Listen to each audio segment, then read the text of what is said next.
Well, that should be some good fights. Alrighty, ladies and gentlemen, we are live back. Tussle Talk. We actually are live on YouTube right now. So thanks for tuning in. Me and Dill, UFC, little UFC. What was it? 17, 18. No, we're gonna recap. Yeah, we're gonna recap UFC 318 real quickly. First things first, we'll go through our picks on what we did. So all 14 fights, I got 8 out of 14 correct, and Dylan got, would you say 7? 7 out of 7 out of 14. 14. Yeah, I was half. So we were really close on each other for picks. It was an awesome fight card. It was really, really, really fun. So you guys all, if you follow my TikTok and my Instagram and stuff, you saw I am up. Was it 5? You could say 4.5 units, but that doesn't mean I'm up long term. I've lost like 5 weeks in a row, so I'm probably dead even with my money now. I made my money back over the last 4 weeks that I've lost, so that's awesome. You know, winning week is always good. Bouncing Islam, back. dude, yeah, and it feels good. And I would have won. Let's just get the cat out of the old bag. I would have won like $3,200 if Kevin Holland. And I even hate to even say this that out of myself. I bet Kevin Holland, and everybody else bet Kevin Holland, and everybody's Everybody did. scratching their head. But I gotta wake up with it every morning and live with it that I bet Kevin freaking Holland inside the distance for my parlays, and D-Rod beat him. And with that being said, your ass picked D-Rod, which is nuts. So you already said That it. No shot bet, further brother. ado, that's a shot bet. And like we I'll talked do one about, with you. you're doing it with me because I had Jose Delgado, you had Hyder Mill weeks ago. So cheers, brother. Nice read. Wasn't that nice of a read, but yeah, Oof. that sucks. It was a really good read. Dude, Kevin Holland was by fight time he was a -700 favorite. But I just all didn't props, feel good about it. you should feel good about it, man. That was an awesome read. But D-Rod, all props to him. He showed up and showed out, and dude, that was fight of the night. Brendan Allen's one of my favorite fighters, and I think Dana White gave him a little pity for him and Marvin that, oh, I'm sorry we put you guys on the prelims, and we're I going to bet give you so. fight of the night. And I like that. Like their fight was awesome too. There was a lot of fun fights, but I think Kevin Holland, D-Rod was fight of the night for sure. Dude, yeah, overall awesome card. And I'm just excited to jump into this. But with that being said, up 4.5 units. Now we're flat even. We're not negative in the last 4 or 5 weeks. And that's just a quick reminder to all of our bettors. You're gonna have losing weeks, but don't give up because that 1 week that you win can make all those weeks up, right? Don't up your money, don't ante your money, don't lose more than you can afford to lose. We're doing this for fun. So yeah, I know chasing parlays and stuff. I think Dill, you're gonna really like my bets because I'm trying to go smarter and smarter into this gambling game, and just if I can win $200 on a Saturday night, that's a great night, right? $200 is $200. If I win $2,000, yeah, even better. But with all that being said, I just want to read off what I did hit, and we'll move on. So, one of my favorite ones, I bet D-Rod live. 1 unit D-Rod live after the second round. I got him at a -120, which is wild. So I returned $83 and my money back. So I won 83 on him. And my one parlay that hit, Ateva Gatiar, TKO rounds 1. Oliveira money line, which he was my lock of the whole card, my favorite, and he dusted Kyler Phillips. Under 1.5, Bruno Jackson. Ryan Spann round 1, and Islam Dolatov round 1. That's a 5-fight parlay, $20. Paid 5.5 units, $561. So that one was really cool. And then I know I put this on my my TikTok, but I just want to say this parlay I had cooked up. Where is it? Here it is. I have proof of it too, and and I put it on my TikTok that I cooked this up Saturday morning, but I did not bet it. Ryan Spann round 1, Islam Dolatov round 1, Gautier TKO round 1, Vinicius Oliveira. That's a 4-legger plus 2,000. So that was a really nice one too. But either way, guys, it was a really, really fun night of fights. We won some money, thank God. We're back in the win column, and we're only gonna fucking bash the bookies this weekend. We're gonna take that and we're gonna run with it. So, who was my underdog of the card? It was Dustin Poirier. So my underdog of the card did not cash. Whose was yours though? I can't remember. I can't remember either. I gotta quickly go through it because you had a good one, and this is what the people pay to watch, man. No, I think I might have said on the podcast. I think I might have said Valentine, but that did not pan out. I don't know if it was your underdog of the card. Let me look through this quickly. I thought it was. Was it Pitbull? Could have been him too, because I know I did pick him. And then you picked Adam Fugit, and that was. Yeah. Or was it Jackson McVeigh? I think it was Jackson McVeigh. I might have said that one as well. Either way, it doesn't matter. We both got our underdogs wrong. Week before that, I got Walter Walker correct, and you also got your underdog correct. So we didn't get that. Next stream, I think I'm hoping to have like our numbers up on the corner, like Dill's record, Blake's record, underdog record, because that'll be really cool to keep track of. I can keep track of it, and hopefully Clint can put it up there for us because people want to see that. I want to see that. My underdog reads have been pretty good. So, nonetheless, let's move on to UFC Abu Dhabi, unless you have anything to say, Dill, to add to that. No. All right, as I swig my Dos Equis. Yeah, boys, it's UFC Abu Dhabi time, and I think we got us a pretty damn good UFC Fight Night card. I think you would agree with me, Dill. So we got. I would say we're gonna start. I want to start at the main event tonight, and I want to for a few different reasons. But if you're good on the graphics or whatnot, I might have switched that up on you. But I want to go main event, and this is a fantastic main event, dude. I think the UFC knows what they're doing, obviously, but this main event is for a lot. Like Robert Whittaker is #1 contender gatekeeper. If you don't beat Robert Whittaker, you don't get a title shot, in my opinion. If you beat Robert Whittaker, you're getting a title shot. And Robert Whittaker has fought some of the best guys in the division. Reiner De Ridder RDR is surging prospect. So let's get this going. We got main event, Robert Whittaker, the Reaper. He's 26-8. He's a -170 favorite he opened up as. He's 34 years old, 180, obviously middleweight, 6 foot tall, 73.5-inch reach. My boy, RDR, sitting over at 78-inch reach. He's 6'4", so he's gonna have a 4-inch height. He's gonna have a big reach. They're the same age. He's a +150, coming off a 4-fight win streak, a 3-fight win streak in the UFC. Nonetheless, a win streak. He's coming off a finish streak. I hate when people say, "Oh, they gave RDR a softball and they gave him Gerald Meerschaert." Gerald Meerschaert is a credentialed, bona fide like UFC journeyman plus. Like Gerald Meerschaert is a great fighter. Brazilian black belt in jiu-jitsu. The guy knows what he's doing. And RDR goes out there, kind of has a clunky fight with him, but submits him, beats him up, goes out and beats up Kevin Holland, submits him, and then shocks the freaking world and knocks out Bo Nickel with a nasty knee to the body. So I'm not gonna be quiet about my pick here, and I'm going with the underdog, and this is my underdog of the week, and that's why underdog of the card. That's why I wanted to start here.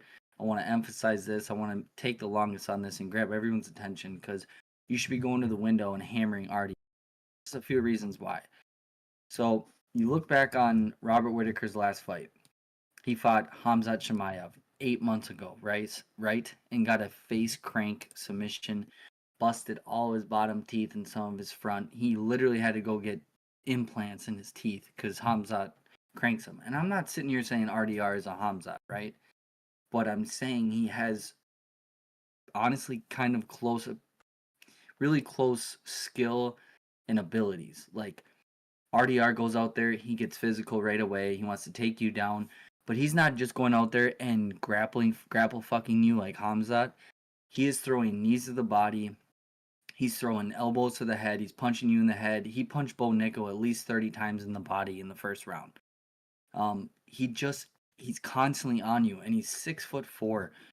You look back at the last time Robert Whittaker has fought anyone with that size. You know, it's kind of like Dricus Du Plessis, but Dricus is even smaller. And I see a lot of similarities in RDR and Dricus Du Plessis. I'm not knocking and hating on Robert Whittaker, but I want to get Reiner De Ridder out of the way, and then we'll Robert. But RDR, man, 6'4", 78-inch reach at middleweight. He gives me Alex Pereira vibes at middleweight. You know what I mean? Like he's a big, long guy, but Alex Pereira doesn't grapple. RDR's he is so good at grappling, black belt.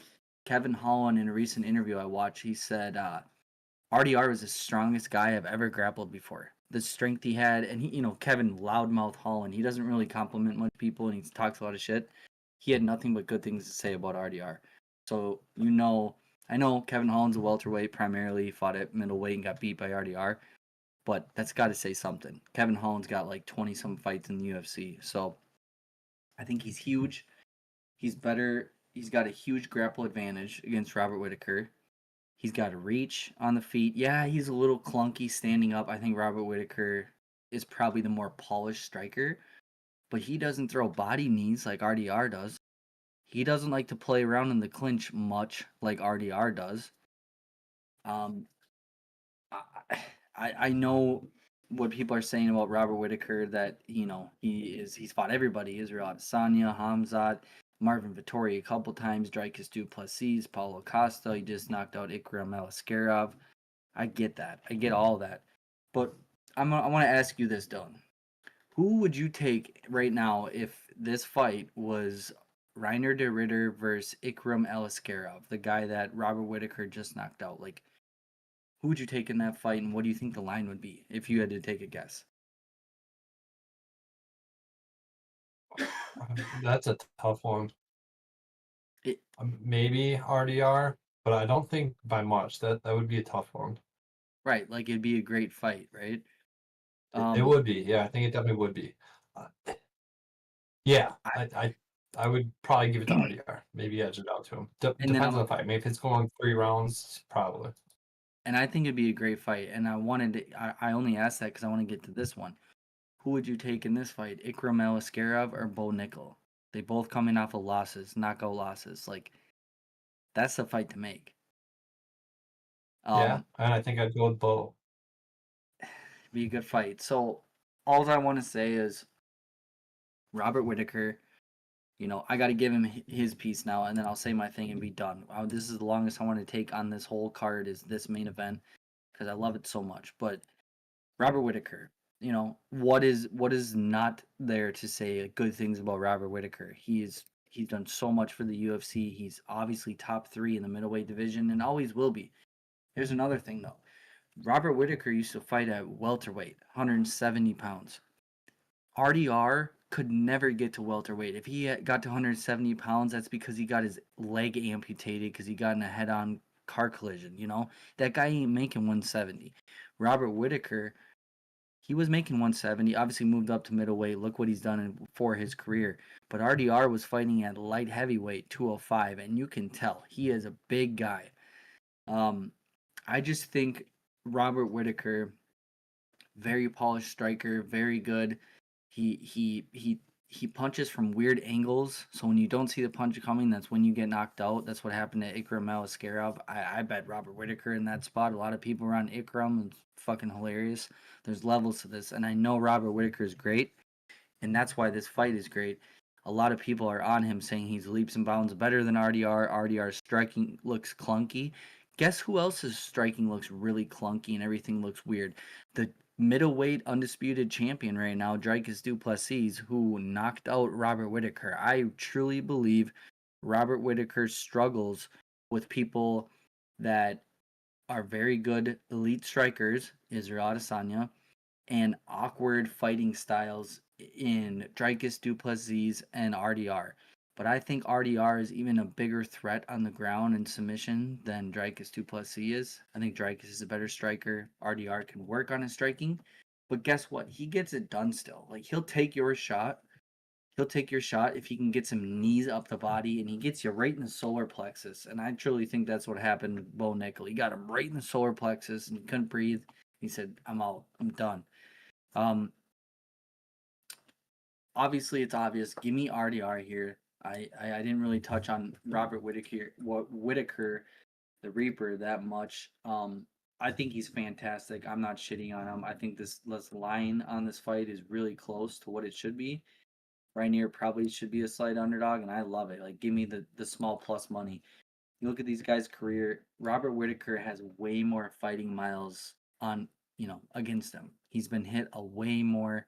He's been fighting top tier UFC competition, and we can see it helps in some fights and it's bad in some fights where, some people's chins have been so good up until said fight, like this fight, Dricus Du Plessis cracked the code and knocked him out.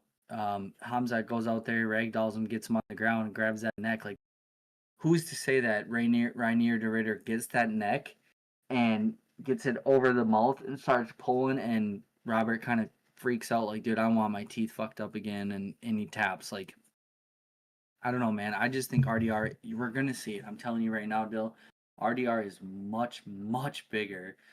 I posted on my TikTok a picture of them side by side. RDR is 4 inches taller, and he's going to have a 4-inch reach advantage. I just think it speaks volumes. They're the same age. He's got less fight miles on his brain. I think this is RDR all day, and I think people are going to see it on Saturday morning-ish evening. Give me RDR, underdog of the card. Nice. I like it. Like the passion, like the breakdown. It's good. I wish we were watching this one together because I feel like this one we'd really be kind of butting heads a little bit while we're watching the screen. Because I got the Reaper. Give me Bobby Knuckles all day long. I feel like his striking is so much better. He's been in other competition, and the biggest advantage I think he has is the rounds. 5-minute rounds. If he can withstand, first, second round, entire De Ridder out. De Ridder's got to carry around, like you just said. He's got all that mass. He's got all that length in there. If he can carry that around for 5 rounds, I feel like rounds 4 and 5 are gonna be Bobby's, and he can get it by decision if it goes that far.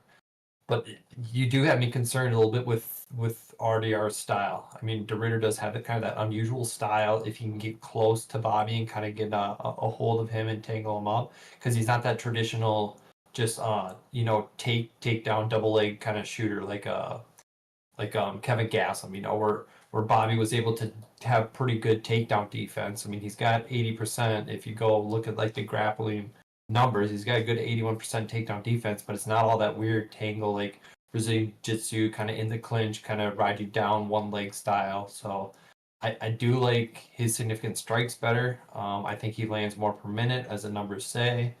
But percentage-wise, RDR seems to pick the better shots.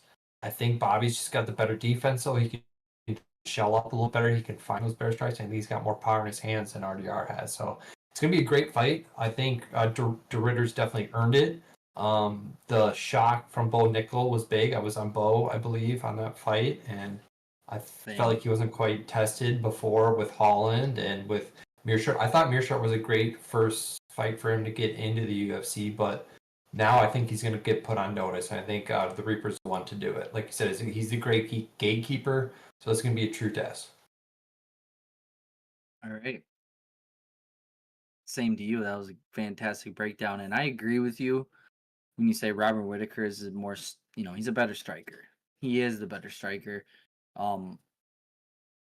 Yeah, he just knocked out Ikram Aliskerov out cold. I just don't know if he's going to do it to RDR. I know RDR is clunky. He's been knocked out. I just think he's getting better and better, and now he's fighting the best guys in the world, and he's just getting better and better. Like, I gotta tell those people to shut up that are like, "Oh, Bo Nickel isn't even that good." Were you saying that when he was a minus 2,000 in every fight, all leading up until this fight? You know, like, yeah, I didn't have RDR either, but that's why they made him fight Robert Whittaker, because you just went out there and stopped all the steam of Bo Nickel. Like, what does the UFC do now with Bo Nickel? They're like, oh, we gotta what they're gonna do is we gotta find out who RDR really is. If he beats Robert Whittaker, well then we can just you know advertise the shit out of how good RDR is. Beat former champion title contender Robert Whittaker, so Bo Nickel's it's not gonna look that fraudulent. Like, he's a great fighter, and I think RDR is a good fighter. So it's gonna be a great scrap, and I do agree with Yeah. you. Robert Whittaker looks better in later rounds. I think Reiner De Ridder kind of not. I don't like the word gasses out, because when you're fighting another trained human being for 10 to 15 minutes, of course you're gonna get tired. So I think it's gonna be really a telltale of this fight too if Reiner De Ridder starts working the clinch and starts hitting those knees, dude, right to the body, Yep. because he does a fantastic job of that. And I want to point out too, when I was watching his fight against Bo Nickel, as soon as I think it was Mike Beltran says, "All right, fight." Reinier De Ridder comes right to the middle of the octagon, starts pushing pace on him. He's gonna throw a straight and fakes like a knee up the middle. Excuse me. It gets Bo thinking about the body right away, and then he clinches up with Division One most credentialed Penn State wrestler in American history, Bo Nickel, and he looks great. Like, he got taken down, but then Bo Nickel goes for a guillotine. Veteran savvy RDR gets out of a guillotine. But RDR does not have to worry about getting submitted by Robert Whittaker. Here's the thing, Dill. He does not have to worry. When he gets on the ground, it's all submission offense by RDR, and Robert Whittaker's got to play defense. I know Robert Whittaker's great on the ground. He usually has been. History says it. But I think he's fighting a different grappler. Like, look what just happened to Robert Whittaker when he fought Hamzat. I get it. Hamzat is, better than RDR, but, like, is he? Like, he's 6'4", dude. He's a huge guy that used to fight at light heavyweight, and I think he found his true weight class. So I'm not hating on Robert Whittaker. I'm just saying I think it's RDR's time right now, and I think it's like a great matchup for him. Somebody that's a great striker, but he's not grapple offensive at all. He's a great defensive grappler, submission defense, but he doesn't like to be in the clinch. No one likes to be in the clinch, and I think RDR is. So he's already 6'4". So when he got on Bo Nickel, he had one underhook and one over the top, and it looks like he's just like pushing all his weight just on top of you. It's like he's kind of riding on you, and then he'll back off, get an underhook.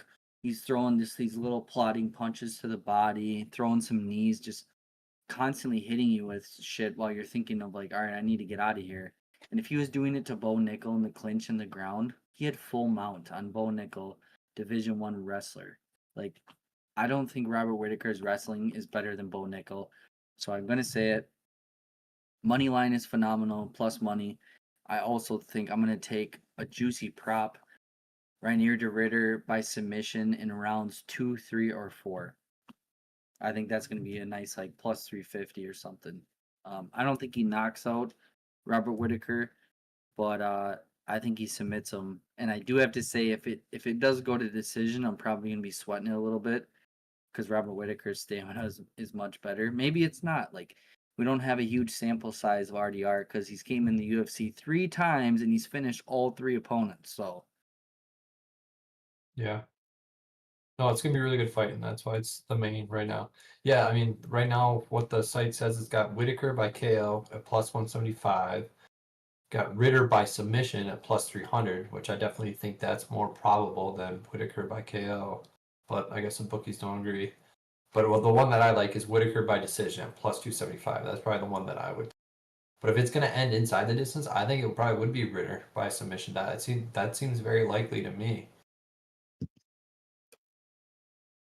yeah, I like it, dude.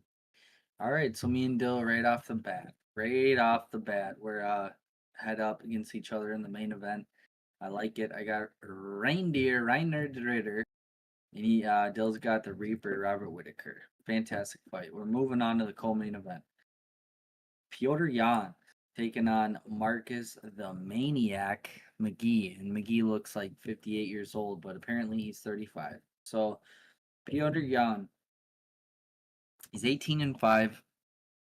He's opened up as a minus 350 favorite. He's 32 years old.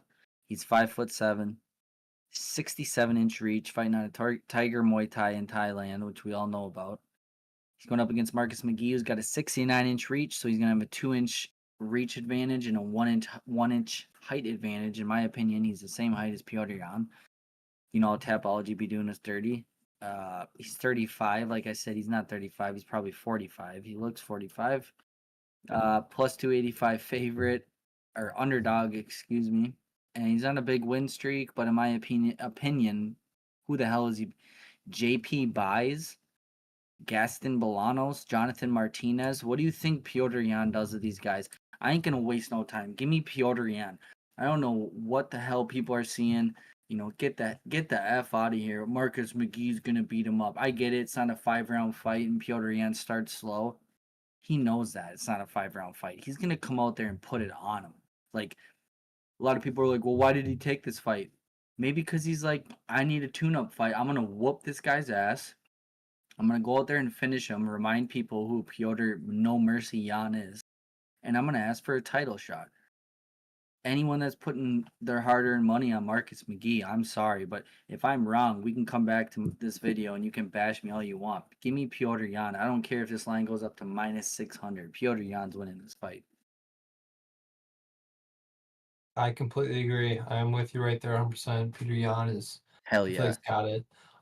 Money line though, at minus 410. I don't know if I'm gonna touch it or kind of put in anything. It feels like a lot.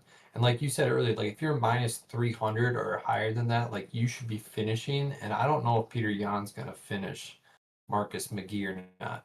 Peter Yan by unanimous decision, whatever that number might be, it might be pretty interesting. But yeah, Peter to me is a very I mean, he's got the endurance. We all know that, but he's very like technical boxer. Like he'll put together his combos and offense that looks really sharp, and they're good, lengthy combos. He mixes up to the body, to the head, throws in some kicks. But then once he's done with that combo and it's the other opponent's turn to throw, he goes straight to defense. So he covers the head, he covers the body, and it's like it's his turn to give some, then it's his turn to kind of receive some, and then he'll give some, then he receives some.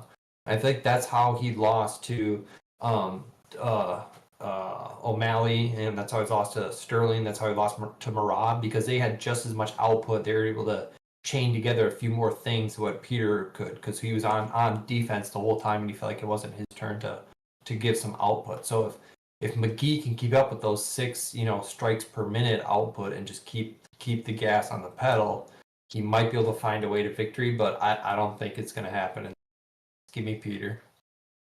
I agree, dude. And I just saw the bookie that we use. They have a lot of props out on all the fights right now, 12 props. Piotr Yan is a minus 150 by decision. Give me that all day. But I want to tell you, be cautious here.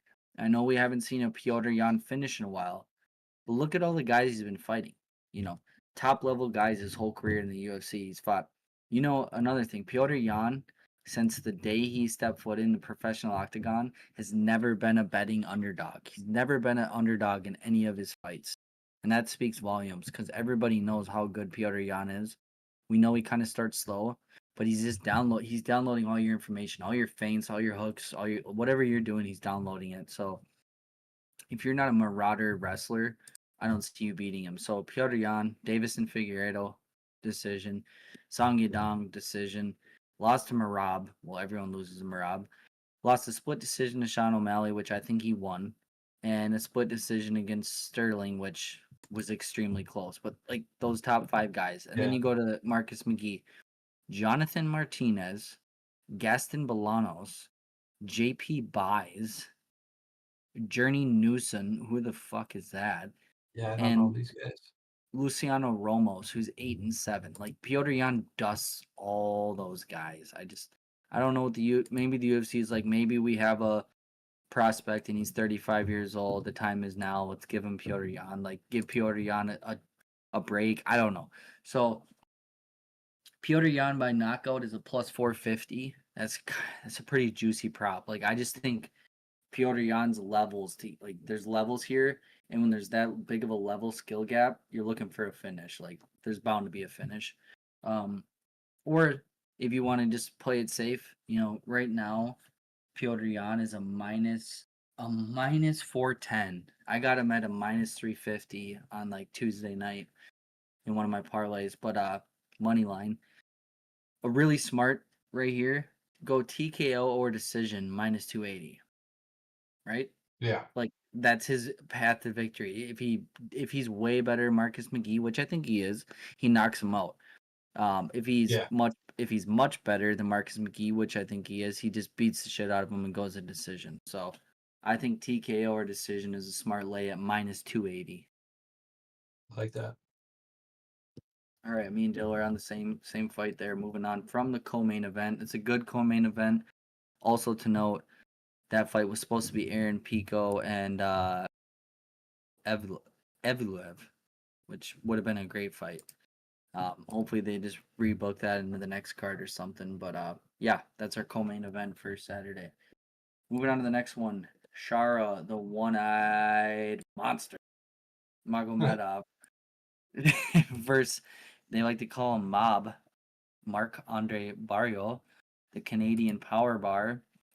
So we got the bullet Shara, 15-1, minus 500, heavy favorite he opened up as. He's 31.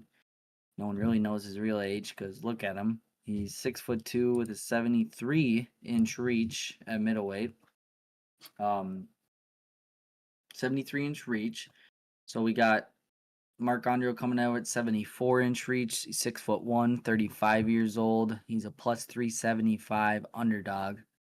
Opened up as, and he's 17 wins and 9 losses. Dylan, do you want to start this one off?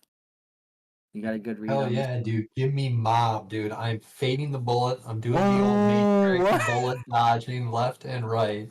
Give me Mob at plus No. 475. Yeah, he's going to be my dog. I mean, he's not like a lock dog. I might just do him kind of straight up, but I think Shara's going to get put on notice here. I mean, we already saw him, lose bad to Michael Page, and I think it's going to happen again. He's getting 2 losses in a row, and he's just going to start getting his head, and I think he's going to be done. Give me Mob for sure. Damn, really? Like, I'm just curious. Like, what do you think he has the advantages over him when they're in Abu Dhabi? And with that being said, I gotta take another one because you pumped me up. But like, what do you think his advantages are? They're in Abu Dhabi on his. I mean, Being in Abu Dhabi, yeah, it's not going to be great. But because I mean, he's obviously going to have judges on his side and everything like that. We kind of suspect, but you look at all the stats. I mean, they're all pretty close. I mean, is he going to have more? Is he going to be bounced around the outside the whole time? Yeah. Is Mob just going to have to kind of stay in the pocket and weather some things? I believe so. But I mean, significant strikes, he lands just a little bit more. Or I should say, lands per minute a little bit more. I don't know. Something's just telling me just go with him, fade the bullet. Not a fan. He's got good takedown defense. I mean, I think he can get a takedown on Shar. That's what he should do. But he should. I mean, nothing glaringly tells me that Mob is better than this guy. But there's something there that's gonna put Shar on notice. I just want to say, Marc-Andre Barriault. These are his props. KO plus 1200, submission plus 1800, and decision plus 1100. Like, does he just take this guy down and Shara can never get back up, and every round he takes him down and just rides out a decision? Could. That'd be a smart thing to do. With that being said, man, I think the one-eyed monster Freakazoid knocks him out in the first round. I really do. I'm sorry. Like, here's the thing. Well, I get it. That's what he's been doing his whole career, but I think it's going to kind of come to an end. I think people are going to start getting a read on him. I mean, we've seen who he fought. Like Eric Anders, yeah, questionable, but split decision with Chris Curtis. There had been some grappling there. Joe Pyfer, yeah, he got KO'd by him bad. Dustin Stolfus again, kind of KO, but I think he's gonna get through that first round, and I think second and third round he's gonna get it done. All right. I mean, I respect it. I respect it a lot. Um, I don't see it. Here's the only reason why. Barabol had lost to Michael Venom Page, who is maybe one of the hardest strikers in the middleweight division to prepare for. He throws punches at really weird angles, and he can do it all. Flying knee, spinning wheel kicks, all that crazy shit. The UFC kind of pushed that maybe a little too quick for Shara, but now they're like, okay, this guy's got, he's already a millionaire before getting in there. They love him in Abu Dhabi. He doesn't fight anywhere else other than Abu Dhabi because he's got one freaking eye. And you saw what he just did to Armin Petrosian. He that double Legendary spinning back fist. double fist, yeah. Nuts, dude. That was the highlight of his career. Now it's all downhill. It was the highlight of his career, and I just watching like Joe Pyfer knock out Marc-Andre Barriault and Dustin Stoltzfus. Yeah. Dustin Stoltzfus. I know I give credit where credit's due. I like Dustin Stoltzfus. I bet him in his most recent fight, I believe. I forget who it was, but he's good, and he's good on the ground. But Dustin Stoltzfus versus Shara Magomedov might be a bigger line than this fight against Marc-Andre Barriault. I think Shara knocks out Marc-Andre Barriault and Dustin Stoltzfus in the same night if he wants to fight them both. And I'm not trying to give him too much shit, but I just think he's that good of a striker. My one concern is the guy just kicks all the time. Kick, kick, kick, kick. Well, what happens when you're kicking a lot? You're open to getting taken down. And he is fighting the power bar, the Canadian Marc-Andre Barriault. And, you always talk about it. I will usually 80 wrestler in MMA over the striker, but I will only take the striker when I know like he's got to be some highly credentialed kickboxer or some freak. And look at him. He's a freak. If I woke up in the middle of the night and Shara Magomedov fucking bullet is standing outside my window with his one eye, I'm calling cops. I'm calling the Minneapolis fucking SWAT team. Like, get over here. This dude looks crazy. So, and we're just going off of fighting. Like the guy, I don't know. He's talented, dude. He's very talented. And if it does get sketchy and it goes a decision, you're in Abu Dhabi. They don't want this guy to lose to a Canadian. So Yeah. I just think, I'm gonna be throwing. Let's look what he's even got for round props. I doubt they're out right now, but I know Shara Bullet by knockout is minus 150.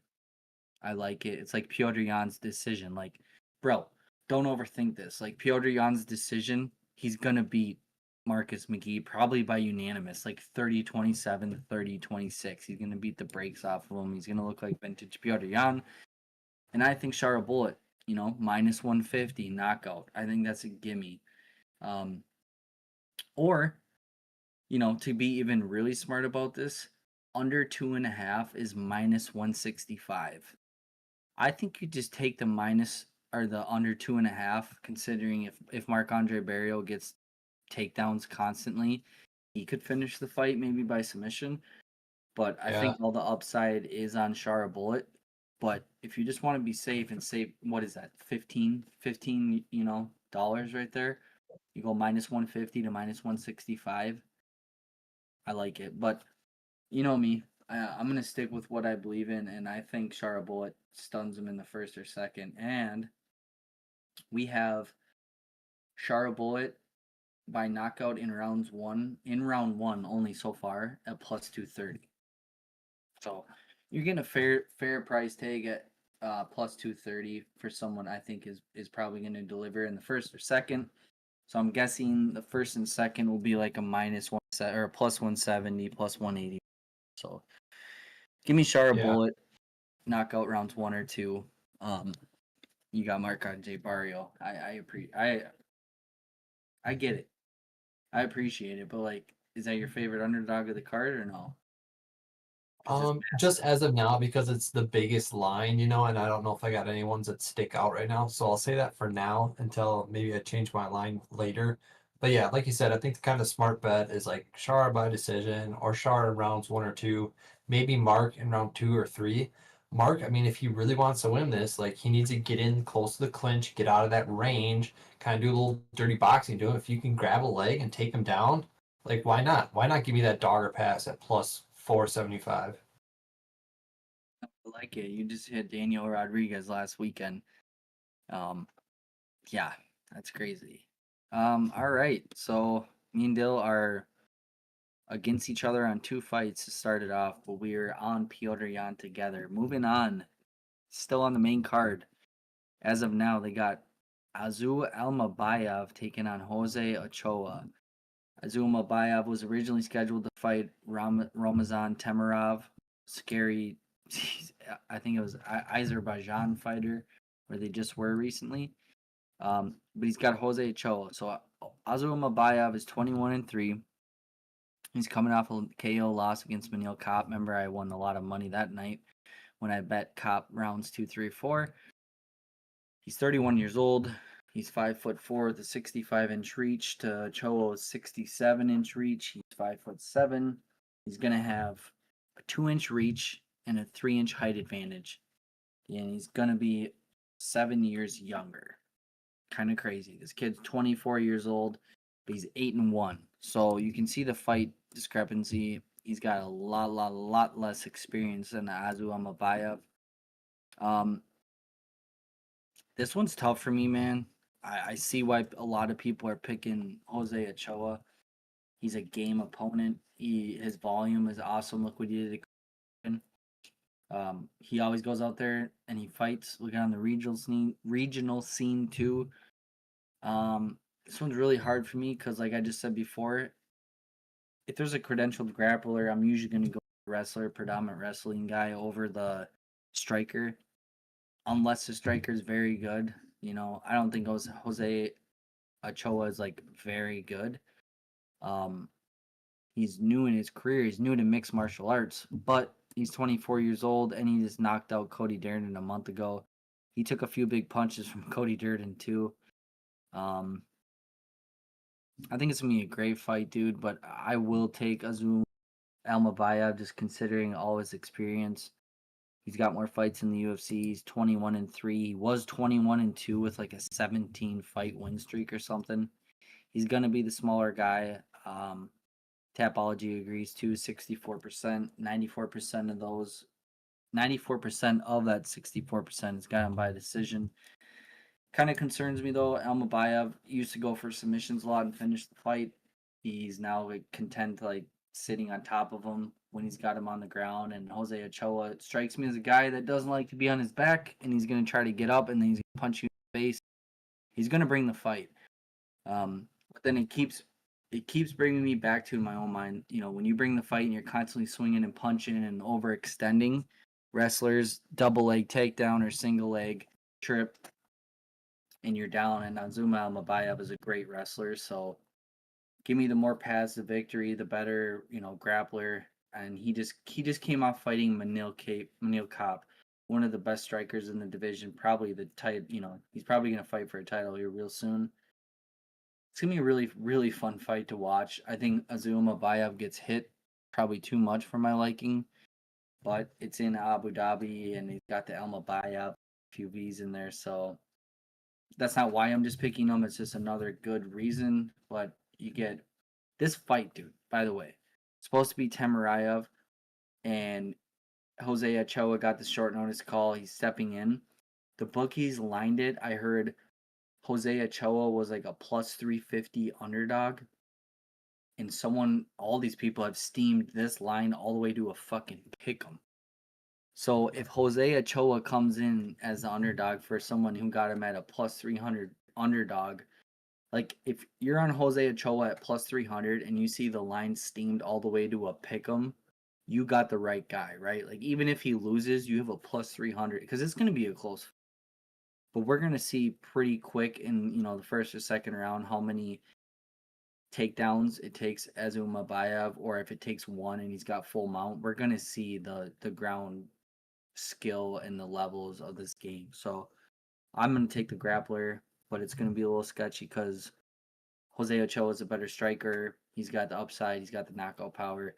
Almabayev's a better grappler with submission upside. So give me the battle-tested, more savvy UFC fighter in Almabayev. Coming Yeah, off the first I loss in like agree with you. 6 years. Sorry, that's all I wanted to say. Now you're up, brother. No, you're all good. And that one loss was against, like you said, Manel Kopp. When Manel Kopp was on fire, I mean, he was in the zone. Like nothing could have gotten wrong for him, and everything Azu tried doing just didn't work out for him. And he probably could have did more, could have got a little bit more out of his comfort zone, but it was just, yeah, Manel Kopp was on fire, and nobody can beat him when he's in the zone like that. But no, I'm more confident on this one than I think you are. I mean, Azu, look at his record. Look at what he does. The dude is a dominant wrestler. And this Ochoa, you know, he likes to kind of throw a few combos, and every one of his combos throws, he likes to throw in multiple kicks. So it's like half its punches, half its kicks. And when you're throwing a kick like that to Zoo, he's gonna snag that thing right out of the air, and he's gonna single leg you and take you down. So I think the first round's gonna be maybe a little close. They're gonna trade back and forth a little bit. And then I think we're gonna see Azu kind of take over second and third, get full control, and just grind it out to a decision. But I think it's gonna be a pretty dominant decision in Asu's favor. So give me unanimous decision by Asu, and I like where he's lined up at. I thought he was going to be more towards like a minus 200, but I will take him at the minus 110, minus 120, and I might put him in a few different parlays. Hell yeah, dude. I like that. And that makes me more excited that you're that confident in him. Like I'm right there. I am very confident in him. I just know Jose Ochoa he's a striker and he's gonna go out there and he's gonna wing big punches. I just don't think he's at the striking level of Manel Kopp. I mean, obviously, but he's a young 24-year-old kid that's getting a short notice call to fly out to Abu Dhabi. He's excited. This is a huge fight for him. He could be fighting he will be fighting top 15 guys if he beats Azu Almabayev next. So, yeah, I think this will be a really fun fight to watch. I'm glad we're on the same side. And I see why people Like you pick said, Jose Ochoa. yeah, I get that too, and especially at like plus 300, like why wouldn't you? And like you said, classic striker versus grappler, and I will take the grappler every time. And we see on who's on Asu's list, you know, Osborne, Vera, Johnson, Nicolau, like those were all kind of tough, grindy wins, and he got the job done.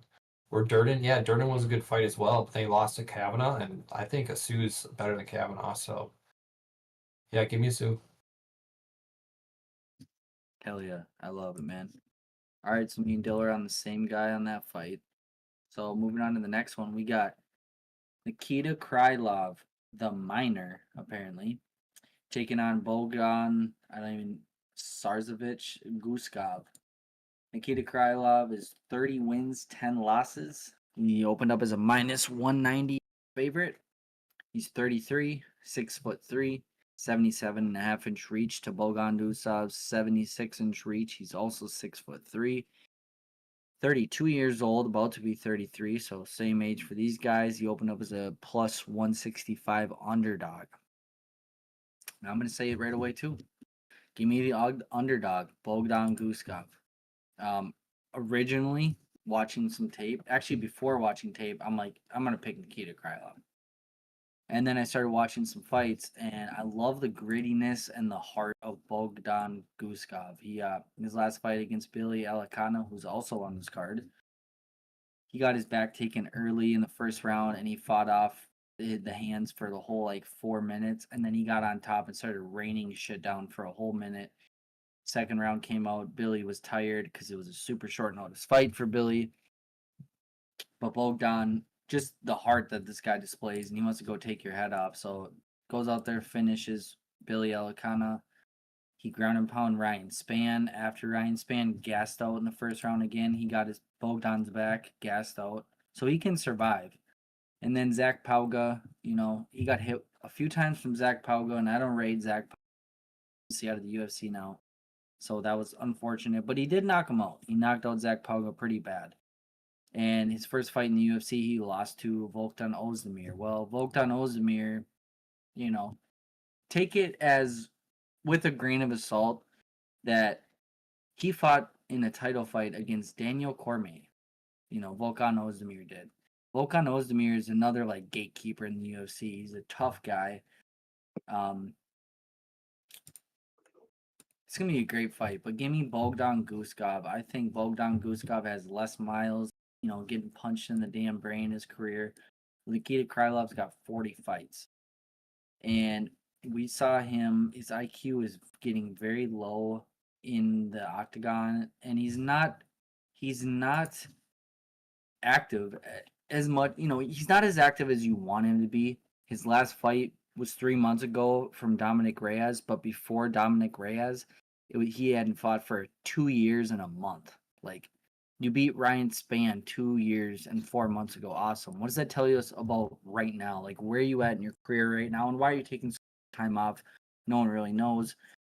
Give me Bogdan Guskov. The guy's got the heart of a lion. He wears his heart on his sleeve. He does not quit in any fight. He's in the fight until it's over. He's got massive knockout power.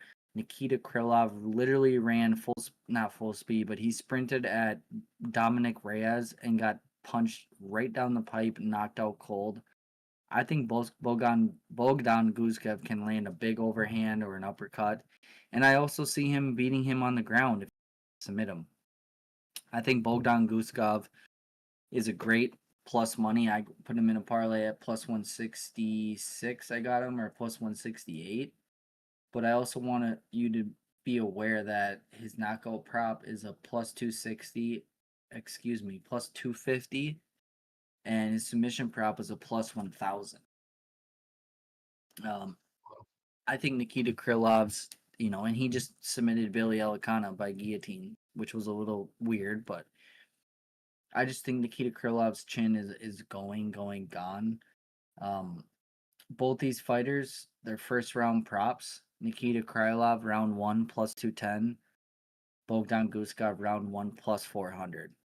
I think this fight's a car crash. I think Bogdan's gonna clip him. I think Bogdan, like I said already, his brain's been hit way less. He has more to give to the sport than Nikita Krylov has. Nikita's been fighting for a while. And then you get knocked out by Dominic Reyes. I think he gets knocked out by Bogdan Guskov. And maybe one more fight, and he's probably out of the organization. I get why people are on his side because UFC name, and he's beat likes of Alexander Gustafsson. That makes sense. But give me Bogdan Guskov, the lookalike of Anthony Smith. I think he's gonna win. I like it. Yeah, this one's kind of a dog or pass for me as well.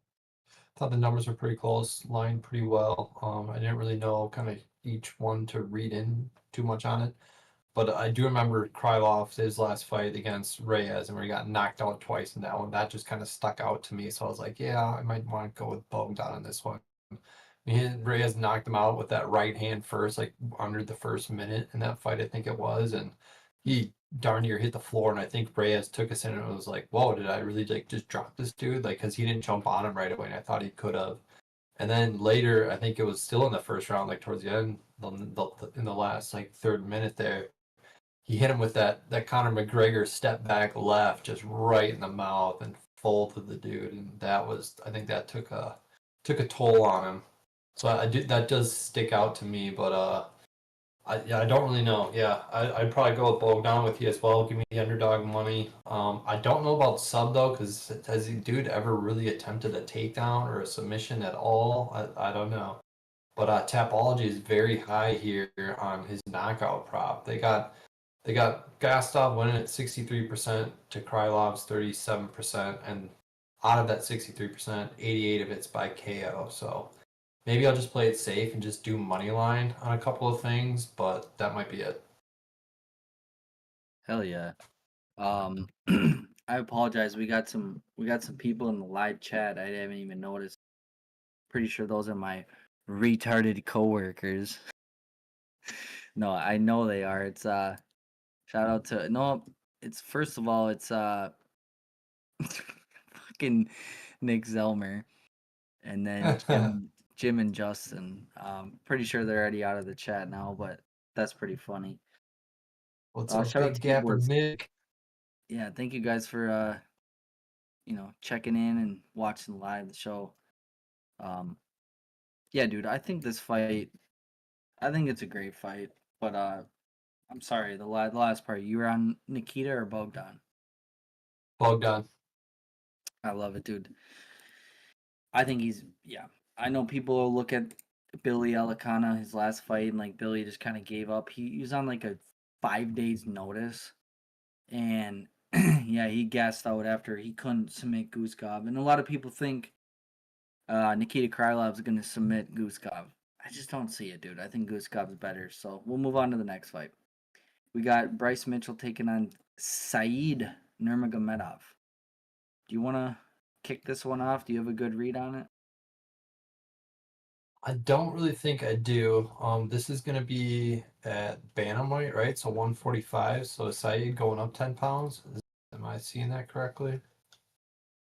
Or is it Yeah, still going to be at 135? yeah. Bryce Mitchell's moving down. He's dropping to bantamweight. Oh, that's what it is. Okay. Bryce is dropping down. Okay. Saeed's got a little more output, about a strike per minute. I think I'm going to go with Saeed Nurmagomedov.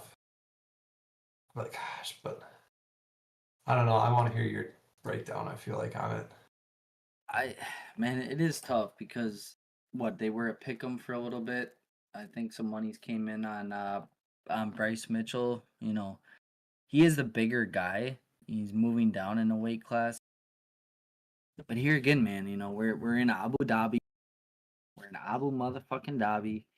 Where you got all the Arabians there. You got everyone on Nurmagomedov's side. He's got a V in his last name. For God's sake, of course they're gonna be on his side. If this fight gets close, it's gonna go to Saeed. Now, I look at this fight as a lot of people think it's two grapplers, and I just don't see it that way. I think Saeed Nurmagomedov is a striker, and I think you look at Bryce Mitchell. Honestly, his whole career, he can do what he wants to people in the grappling until he runs into like a Ilya Taporia, Josh Emmett, and Gene Silva. Like, I don't know, man. I just this fight is really tough to cap and like gauge who's gonna win. But if I have to lean on a side, I'm gonna lean just for being he's gonna be bigger. He's fought much better competition. He's felt like, you know, grappling with Ilya Taporia, getting punched by Josh Emmett, John Silva. Like, he's fought some scary dudes. So I don't think he's gonna go in there against Nurmagomedov. He's talking social media. He's not doing all that shit. I think he's taking it pretty serious. So give me Bryce Mitchell on slight favorite. I just think he's gonna be a little bigger. He's always in the fight. I think Saeed Nurmagomedov gets really tired as the fight goes on. Like Vinicius Lockdog Oliveira, when he fought him. Yeah. Tommy was on that card, I believe, in Abu Dhabi. And I had Vinicius, he was an underdog. And I won, I think it was 2.5 units on him that. But Vinicius took him down like 3 times. If Vinicius Oliveira's taking you, Bryce Mitchell's taking you down. So I don't know if he submits him. You know, I have to say this, and I'll clip this and put it on my TikTok if it hits. Bryce Mitchell tends to do a lot of to the left, his head goes off to the left hip for takedowns that opens up the guillotine or a ninja choke, Darce choke. Like Saeed Nurmagomedov has a really, really good standing guillotine. So if Bryce doesn't protect his head going in for the off step hip takedown, he could get guillotined. But I have a feeling he's, you know, and there's another thing, like who is he training with? AJ Cunningham, friends that he brings to his garage in Arkansas. Like the dude's a hick, but he's tough. And you just question who he's training with. But he has been in Abu Dhabi for like the last 2 weeks, so he is acclimating himself. Give me motherfucking Bryce Mitchell from Arkansas, United States of America. And shout out to Big Larry in the chat.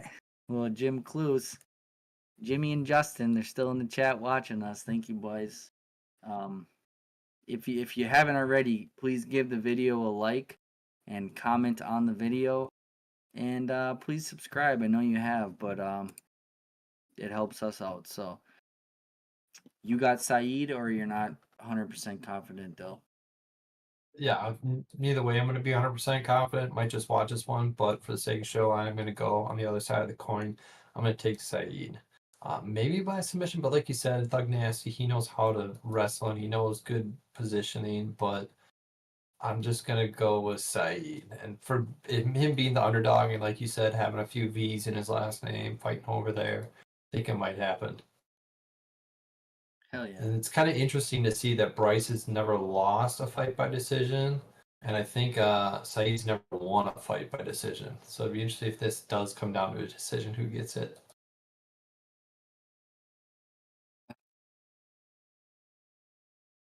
That's tough, man. I think Bryce will had done enough to win the fight, but you're in Abu Dhabi and Nurmagomedov is really tough. Robbery, I think, robbery of the think, night. dude. I think this fight, if anyone has the capability or the available option to do fight goes or wins by split decision, fight ends by split decision is what I meant to say. I think this fight can go split because you got Saeed and you got Bryce, an American, yada yada yada. You know what I'm saying? That's sneaky. So I'm taking Bryce. Moving on, right on to the next fight. It's a good fight. I'm glad they're making. I'm glad Bryce is up and down. Moving on to the next one. We don't have to talk too long on this one, or in my opinion, the next three, because I'm pretty strong on him. I'm taking Carlos Leal. He got absolutely fucking robbed in his last fight against Renat Fakhretdinov, and I don't know why his. So Carlos Leal goes to Abu Dhabi, beats the shit out of Renat Fakhretdinov. Yes, Renat Fakhretdinov. He's got like four V's in his name. They give it to Renat Fakhretdinov, which is absolutely ridiculous. And then his manager, his last fight 8 months ago, maybe. I'm gonna look right now. His last fight was his Fakhretdinov was in October of 24. So never mind, I'm way off. But yeah, let's go back to Abu Dhabi where I got a split decision victor or loss. And let's go fight Muslim Salikhov. Yeah, you heard that right. Muslim Salikhov. Let's go fight him in Abu Dhabi. So I think Carlos Leal is going to say, screw that. I'm coming out here and I'm going to win this fight. He's probably going to knock him out. Give me Carlos Leal. I'm not going to spend too much time on this fight. Who do you got? No, I completely agree. I see it the same way you do. I like Leal inside the distance for the exact reason you said. I think he's going to come back, want to redeem himself, make a statement, and then be like, you know what? I'm never coming back here again. So I have no idea. Hell yeah. All right, we're moving right on. Damon Blackshear, which by the way, on his Instagram shit in his bio, Damon the Myth, the Legend, Blackshear. Gotta give it to him. It's alright. I'd do the same shit if my name was Damon. So moving on. Damon the Monster Blackshear taking on Davy Dangerous Grant. Damon Blackshear 17-7.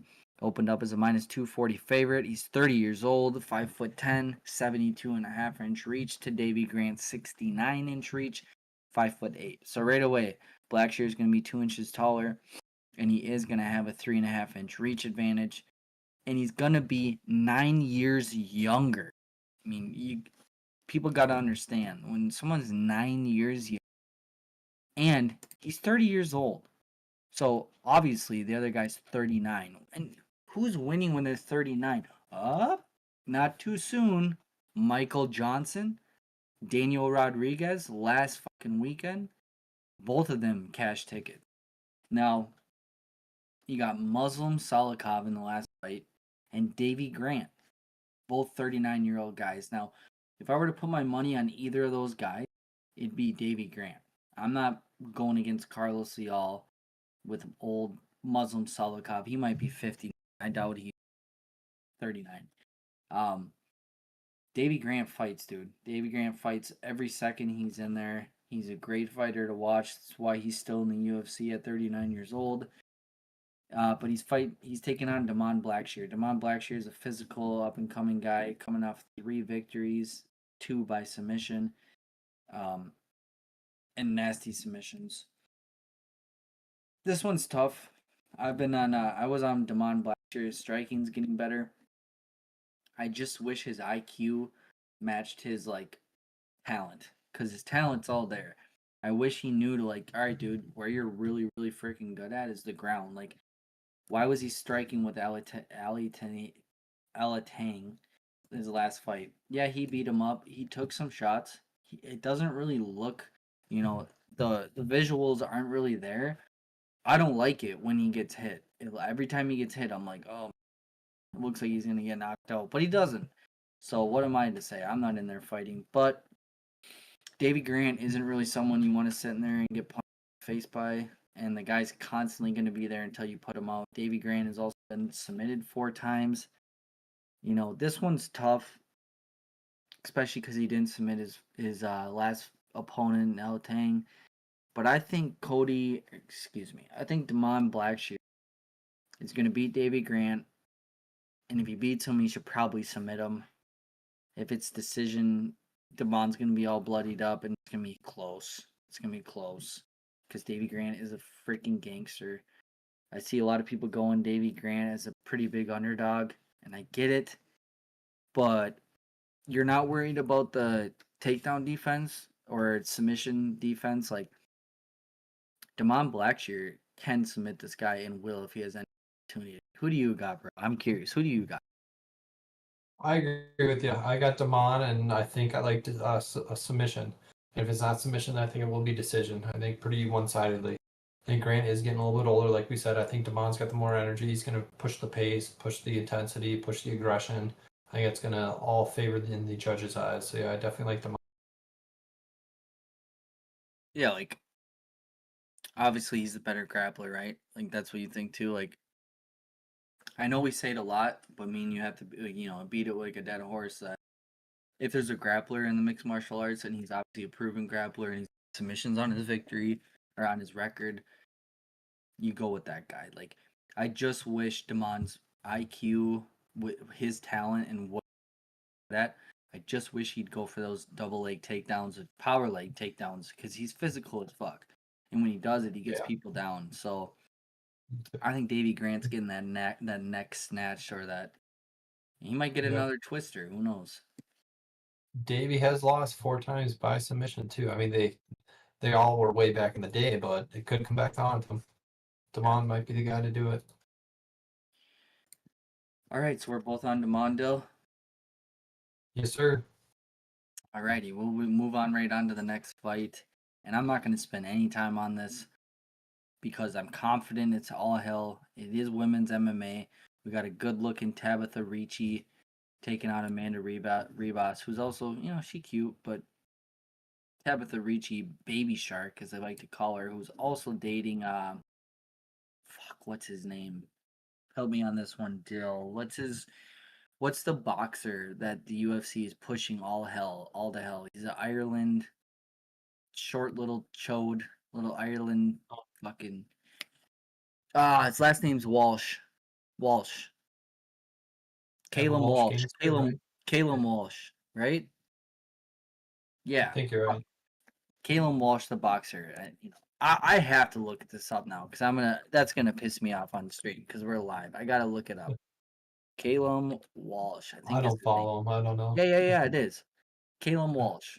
He's a boxer, and he's dating Tabitha Ricci. Okay, I'm not insane. I am right. I don't really dive into all that. I don't care about that shit. But anyway,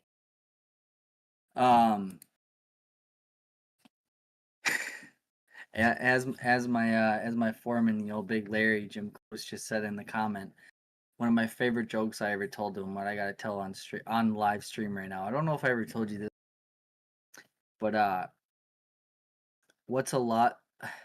Fuck, I think I already forgot it. Doesn't matter. It'll come back to me because it's so foul. But moving on. Tabitha Ricci, she's the good looking promoting girl that they want in this one against Amanda Ribas. But I'm taking Amanda Ribas, dude. I know she's on a 2-fight loss streak, but she's fought Mackenzie Dern and Rose Namajunas.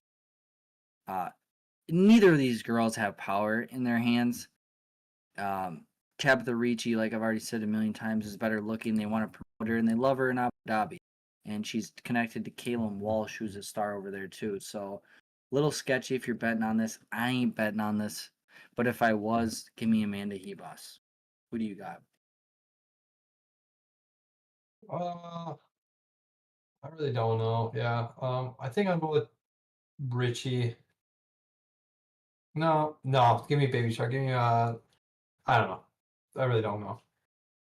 Right? Like it's just, yeah, I agree, bro. And I'm not here to disrespect the women's fighter, but I can't really decipher women's fighting. I can't do like a great breakdown unless her name is Jandaroba. I'm really good at that girl where she's got one eye looking north and she's got the other eye looking south. Yeah. She's like a salmon. She's real greedy. She wants to stare at everything.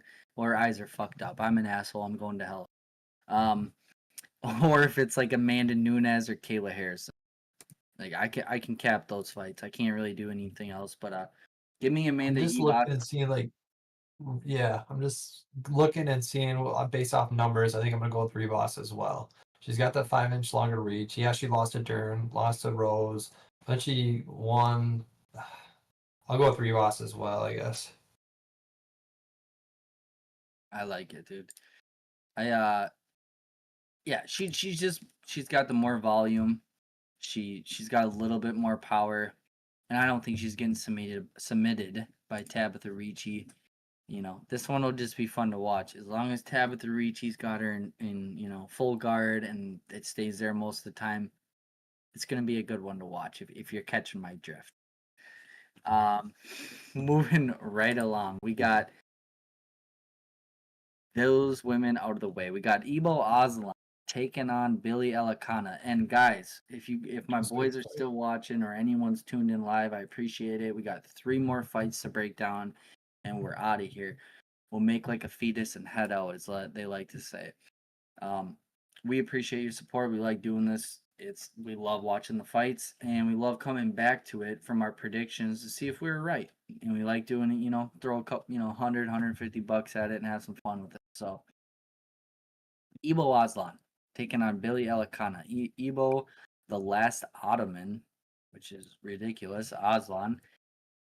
He opened up as a minus 280 favorite. He's 29 years old. 6'3", 77.5-inch reach. Billy Elekana's got a 77-inch reach, who's 6'2", 30 years old. And you open up as a plus 210 underdog.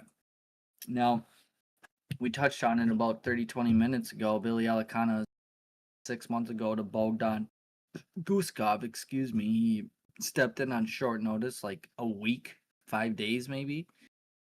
And Ebo Aslan's coming off a loss against Ian Cutelaba. Obviously, Ian slightly better. I really don't know if I believe that. Ian Cutelaba versus Bogdan Guskov. That'd be a good fight. I might be taking Bogdan again there. But either way, I wouldn't be touching Ebo Aslan with your wiener if I could. I mean, this betting line, dude, they chalked the shit out of this. And we got to say it. We got another cat's out of the bag. Dylan, it's July. Like a lot of these fights, dude, are a lot of people that watch basketball, hockey, and football. They don't have any of those 3 sports on right now. So they're watching, what's on ESPN, golf and UFC. Oh, let's fucking bet on UFC. That guy looks huge. Let's bet him. He's got 14 knockouts in the first round. Like, we gotta be careful while betting these fights because all these college frat boys that watch all these sports, they got daddy's $20, $100, maybe $2,000, and they're throwing it out there and they're driving these money line prices through the roof. Like Kevin Holland last weekend at a plus or a minus 700. Daniel Zellhuber was a minus by fight time, and they lost. So we got to be careful. And I think this fight is a telltale sign of Ebo Aslan. He looks scarier. He's got way more knockouts first round. I would no way. I bet Ebo Aslan in his last fight against Ian, and that was a mistake. You know, I saw him go out there and get taken down in the first round. He didn't know what the fuck he was doing, and he got submitted in the first round. Now, Billy Elekana went out there in his last fight on a 5 days notice, took down Bogdan Guskov, got his back, rear naked choke, fighting for it the whole round. And he didn't get it because he was absolutely exhausted in the second round. But you look on his regional scene, and he's going out there and finishing guys in the first round too, or he'll go the whole distance and he'll go to decision. So I'm not buying into the hype that his cardio is shit or he is shit, you know, so quick, because when you fight somebody on a 5 days notice and you have to fly and do all that and you're not in training shape, of course you're going to gas. But he did beat up Bogdan Guskov for, you know, one full round, 4 minutes. The last minute of the round, he was getting beat up. But I think Bogdan Guskov picked up against Nikita Krylov earlier on in the. Is he good enough to beat Ibo Aslan in this? Maybe. I think he is. I really think he is. I especially had Ibo Aslan's minus 280 favorite. He's like a minus 150 to knock out Billy Elekana. What if Billy Elekana goes out there in the first round and he takes down Ibo Aslan just like he did to Bogdan Guskov in his last? But he's got, you know, 3-4 months under his belt, and he's been training and he's been eating right and all that shit for 4 months, so he's got a full camp, you know. That's what I'm expecting. Give me the underdog, Billy Elekana. I think, you know, he's got the grappling side. I think he can do what Ian Cutelaba could do. I hope he doesn't gas out and make me. Give me Billy Elekana. I don't know if I'm gonna bet it. Picks. Give me Billy. And with that being said, I do remember my joke, and here it is for. Spinach is a lot like butt sex. You won't enjoy it when you were older if you were forced to have it when you were younger. Nice. That's a little brutal.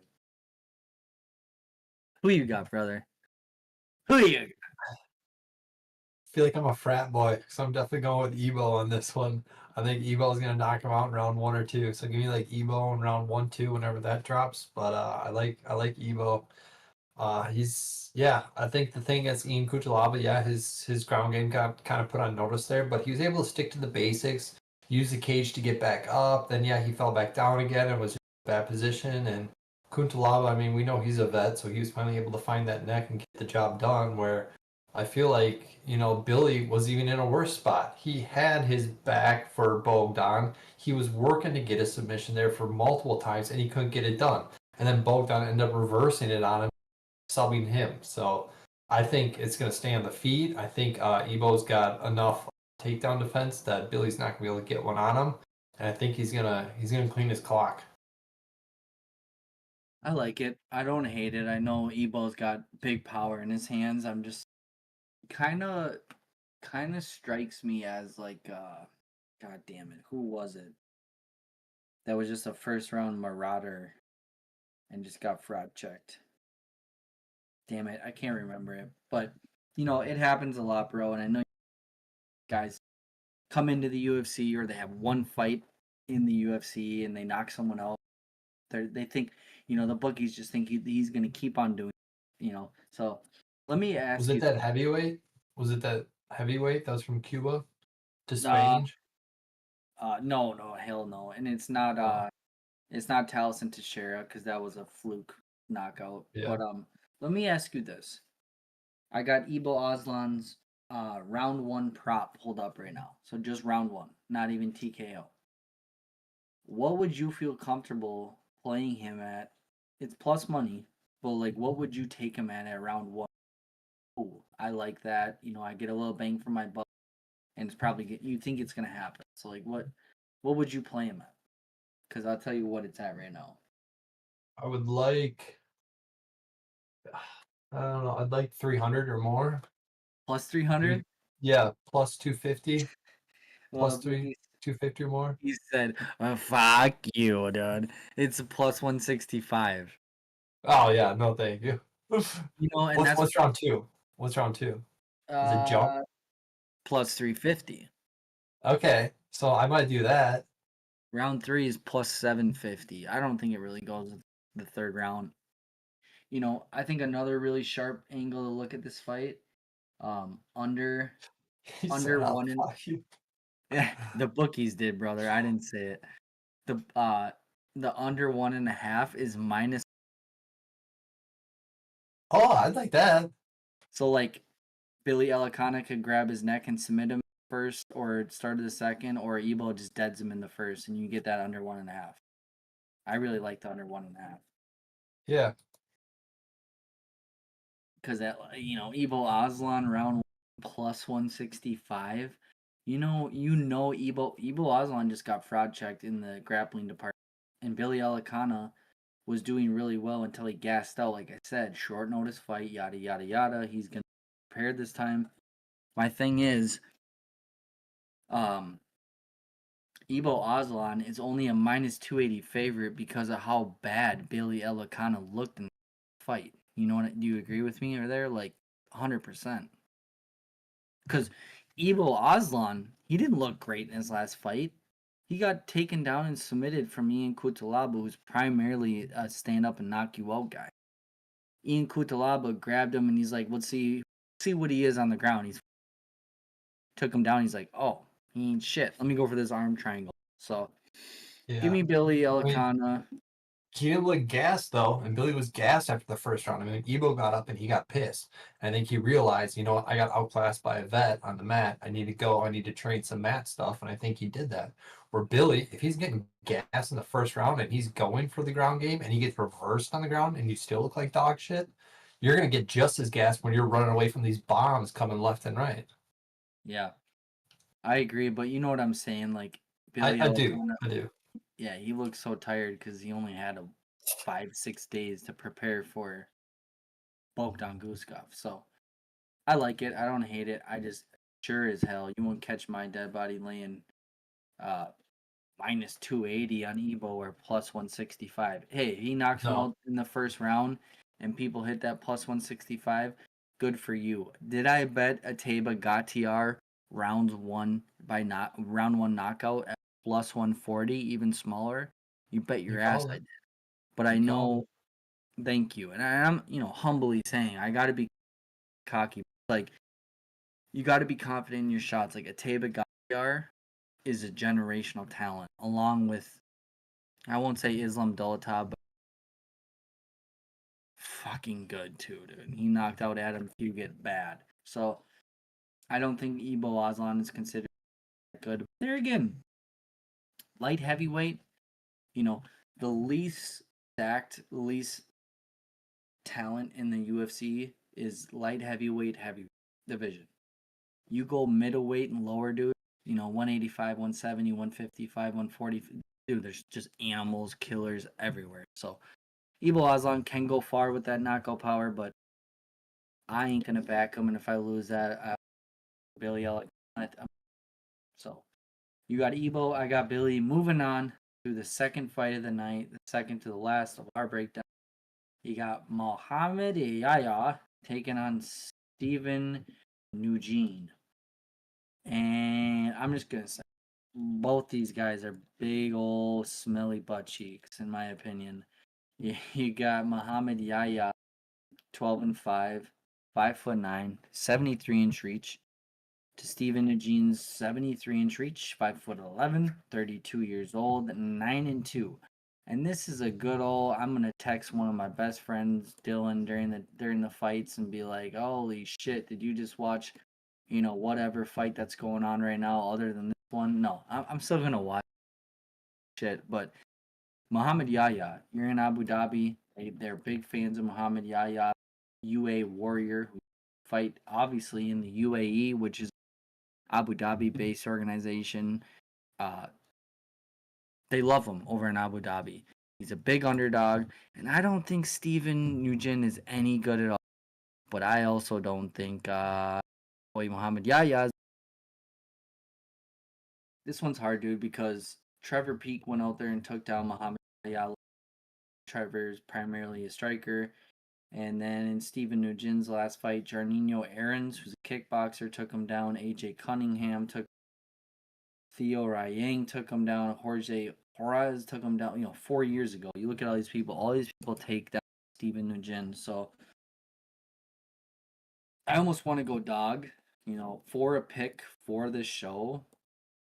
Fuck, man. To come back next week and be like, oh, I went 11-12 and I didn't do a full sweep because I picked Muhammad Yahya. Fuck it. I'm going to do it. I'll be one fight. I'm probably not going to do a full sweep on the card, but I'll be one wrong. Fuck it. I'm going to go Muhammad Yahya. The Abu Dhabi favorite. Everybody likes him in Abu Dhabi, so screw it, man. No sweat off my back. I'll take Muhammad Yahya. I'm not very confident. Certainly not betting it. But I just think Stephen Nguyen is not that good. Neither of these guys are good. So, who do you got, brother? No, I'm with you, and I thought it'd be aligned a little bit closer because they're still trying to prove themselves. So I thought it'd be kind of more of like a pick 'em. And I'm no linguist, I never studied linguistics, but I think it's pronounced Stephen Wynn. I'm just saying, I heard that from Yeah. somewhere down the ladder. So You're right. I don't know, but I'm gonna go with Muhammad Yahya as well. If it goes to the scorecards, hate to say it, but you got to give that little bit of an edge. So give me, and I might sprinkle something on. If he's going to be almost a plus 300 underdog, why not? Yeah, He's fighting. Anything can happen. You're damn right. Look what happened last weekend. All those fucking underdogs that cashed. And yes, it is Stephen Nguyen. I'm sorry, I'm retarded. That's why I plumb. And that's why my coworker and my boss are in here. We're all special. And it's just a low level. Unfortunately, it's the second fight on the night. But we will move right on to the last, certainly not least. It's actually the very first fight on the card. Obviously, we got Martin Buday, the ex-professional video gamer. He's taking on Marcus Buchecha, I want to say, sorry. And Marcus Buchecha is like a phenomenal ace grappler. He's fought, he's grappled all these top guys. You look at all over in one championship. He's got all these grappling wins against like top guys. Dean Lister in 2013 at the ADCC championship. He's fought in I'm gonna go through a few guys. Dean Lister, Adolfo Rivera, Rodrigo Cavaca. That guy was one of the IBJJF World Jiu-Jitsu Championships. Here's another one. Robert Barriault. He's fought him a few times or grappled with him. Like all these guys are just the best in the world. Victor Hugo is another guy that's pretty good. Anderson Silva, and it's not the Anderson Spider Silva that you think. That guy don't matter worth a shit. But dude, he's got one in there. Heel hooked people, rear naked choke, armbar, you name it. This guy, really, really, really good grappler. And he's going up against Martin, used to be professional gamer Buday. And I've never thought too highly on Martin Buday. Yeah, he's 6-1 in the UFC, but he's fought in just dog shit competition like Chris Barnett, Lucas Brzeski, Jake Collier, Josh Parisian. Half of those guys aren't even in the UFC anymore. He did get knocked out to Shamil Gaziev. Shamil Gaziev is a good heavy power. He's going to be top 15 for a while. I don't know, man. I sure as hell wouldn't put my money on Mark Buchecha. But for the show, I'm going to go Marcus Buchecha. He probably gets it done by submission. It is a nasty, gross prop, though. Like plus 100 by. Give me the ace newcomer UFC debut. I agree. I'm right with you. Marcus Buchecha, or as our site says, Marcus Almeida. But Yeah, what's up with that? I'm not going to touch it at probably minus 300 because, like we say, if you're minus 300, you should be probably finishing inside the distance. I don't know if he's going to quite do that or not. And yeah, he's got a lot of wins by sub. Although Buday's never lost a fight by sub, but I'm not going to touch a sub prop at minus money. So I don't know if I'll be betting this one, but for the show, give me Buchecha. You know what's I just saw too, bro. This Marcus, Almeida, which is so weird. Marcus Buchecha, his sub prop is plus 175. And then Aslan's, or excuse me, his round one prop is plus 175, and then like Aslan plus 165. Like, who would you feel more confident on it? This, IBJJF or ADCC champion grappler that's snapping heels and breaking arms and shit, going out there in the first round and beating all 265-pound heavyweight Martin, or Aslan going out there and knocking on the first. Evo. Yeah. I'm more on the Marcus because, that grappling dude, like Marcus knows what he's got to do.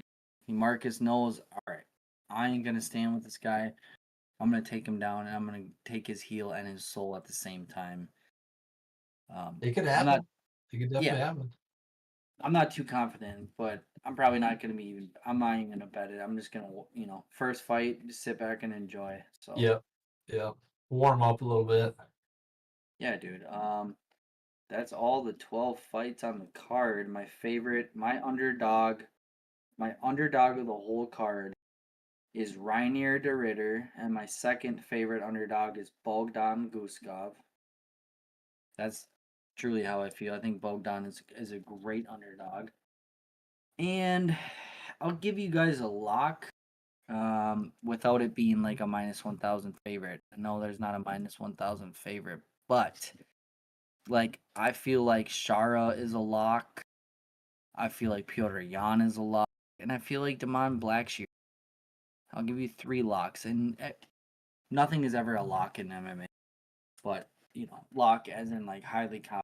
So those are my 3. And my underdog of the week is Reiner De Ridder beating Robert, soaring into the top 5. Honestly, title contentions. And we got Nasruddin Imavov and Caio Baralho fighting September 6th for like the true number 1 contender, fighting Dricus or Hamzat. We got August 26th, or August 16th. I fucking hope you're there here at my house for that card, because that card's gonna be wild. So we got a lot of implications going on Saturday. This fight means a lot. There's a lot of good fights. So who you got for underdogs on your card, Dylan? Who's your lock? I think my one, I'm going to stick with Mob, just because it's the biggest one. It's kind of a shocker on there. I mean, I thought I had a couple other underdogs kind of the prelim, but I'm going to stick with the big shocker and go with Mob beating the Bullet. So give me that plus 475 underdog. I'm going to go with that one and see if that pans out for next week. I might be biting my tail, but I'll do it. I'll do it for the viewers. I'll do it for your coworkers. And then my lock is going to be Peter Yan. I think Peter Yan, definitely that is going to be TKO or decision, minus 280. I like that. Hell yeah, dude. Oh, and then I'm sure no one is going to scroll here to find out, or we can do it on stamps, hopefully clean. You can do like parlays and shit at the end, because I have one parlay put. So from winning last weekend, I put 1 unit on a 4-leg parlay, okay? So 1 unit to return 9.5 units. We got Damon Blackshear at minus 280, who's now like a minus 320. Excuse me. Bogdan Guskov at plus 163, who now is like a plus 155. Or no. Yeah, plus 155. Reiner De Ridder at plus 130, who's now like a plus 122. Piotr Yan, minus 360, who's now a minus 410. Wow, that one really blew up. Yeah, I'm happy, and I did this. Let me see when I did this. The 26th. No, I did not do it on the 26th. I did it on, god damn it, that's when they fight. So that little 4-legger, when did I place this? 7:20 on the 20th. So that was, Sunday. So, a little 4-legger. Damon Blackshear, Guskov, De Ridder, Piotr Yan. 1 unit pays 9.5 units. 4-legger. Out of those guys, Dale, who do you think's like gonna be the one I'm sweating at the most? Blackshear, Guskov, De Ridder, Jan. I think De Ridder. De Ridder? I think De Well, Ridder. yeah, you're on Robert. So two, and I feel good because both underdogs. One's a plus 160, one's a plus 130. Like they're not massively right. Like you're not shooting like a freaking Daniel Rodriguez plus 400 or Michael plus 450. So Yeah. hopefully they hit. I'm gonna Yeah. have I'm gonna throw you guys. I haven't made this bet yet, but I did take a screenshot because I loved it so much. We got. Well, I did that one too. We got. I like what you just did with that foreleg, though. I think I might get a little bit more specific when more props drop. Like I might do like De Ridder by sub in the first 3 or something like that, and then I might, try to just get a little more specific and get gooder numbers. But those are really good. Thank you.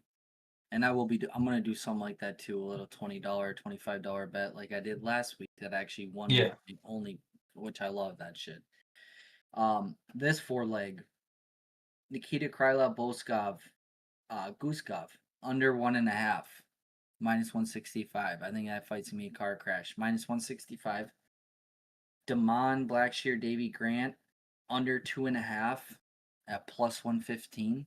I think both those guys can finish each other.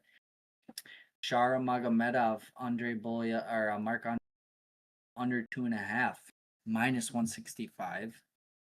And then RDR's money line plus 122. That's a plus 1100 parlay. Not terrible. What was the other? Here's the one I really wanted to say. Bogdan Guskov by knockout or decision plus 190. Shara Magomedov by KO minus 150. Azu Almabayev minus 105 money line. And Reiner De Ridder plus 127 money line. That's a plus 2,000 parlay four-legger. I really I need to preach what I practice. Like I want to try these 3 to 4 leg parlays, not that 8, 9 legs. Like last week I won a 5-legger, 6-legger. I think I won a 6-legger. Yeah, 5-legger. Yeah, 5. Was it 6-legger? No, I think you're right. It was 5, and 5 is like getting dicey and hard. Yeah. So. And I hit it off $20. Only imagine if I put 100 on it. But that's not. Those usually don't hit. So I think I'm going to emphasize these 3-leg, 4-leg, even a 2-leg parlay. Just pay a little more money for it, so that's my parlays, bro. If you got any, obviously send them my way or send them on any of your socials. And I wish we were watching the fights. You're going to be out of town, though. You're going to have a text. And yeah, guys, that's the show. If you made it this long, leave a like, leave a comment. Like we always say, your favorite underdog on the card or your favorite lock on the card if you have any, and your parlays. Yeah, it's gonna be a great fight night, and it's in Abu Dhabi. You got anything else to say, Doe? Thanks for watching Tussle Talk. See you next week. Yeah. Thanks for watching the Tussle Talk. Hope everyone cashes their money lines and smack those bookies. Until next time, boys. Peace.